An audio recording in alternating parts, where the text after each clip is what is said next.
Hello everyone, welcome to my channel. ఈరోజైతే నేను చేపల పులుసు ఏ విధంగా తయారు చేయాలో చెప్పేస్తున్నా, వచ్చేయండి. ఇప్పుడైతే చేపల్ని నీట్గా వాష్ చేసుకొని సాల్ట్ అండ్ కారం అయితే ఈ విధంగా కలిపి పెట్టుకోవాలి. నార్మల్గా చేపల పులుసు పెట్టుకుంటే వేరే టేస్ట్ వస్తుంది. ఈ విధంగా ట్రై చేయండి, నిజంగా సూపర్ అంటారు.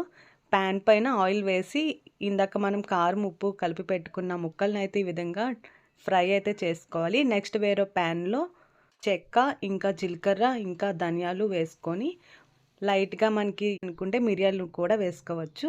ఫ్రై అయితే చేసుకొని నెక్స్ట్ ఆనియన్స్, ఇంకా టమాటోస్, ఇంకా అల్లం వెల్లుల్లి అండ్ ఇందాక మనం ఫ్రై చేసుకున్న వేసుకొని అయితే మిక్సీ పట్టేసుకోవాలి. ఫ్రెండ్స్ చూసారు కదా, ఇప్పుడైతే చేపల ఫ్రై అయితే అయిపోయింది. ఇప్పుడు విధంగా మట్టి పాత్రలో చేసుకుంటే టేస్ట్ అయితే సూపర్ ఉంటుంది. ఆటోమేటిక్గా మనం ఏం వేయకుండానే టేస్ట్ అయితే అదిరిపోద్ది. ఆయిల్ వేసుకొని పచ్చిమిర్చి, కరివేపాకు వేసుకున్నాక మనం మిక్సీ పట్టేసుకున్న మసాలాను అయితే వేసుకోవాలి ఫ్రెండ్స్.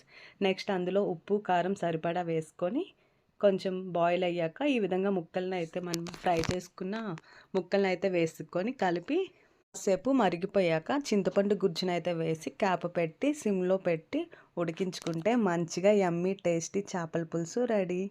అండ్ ఇది ఎంత మరిగితే అంత టేస్టీ కూడా వస్తుంది.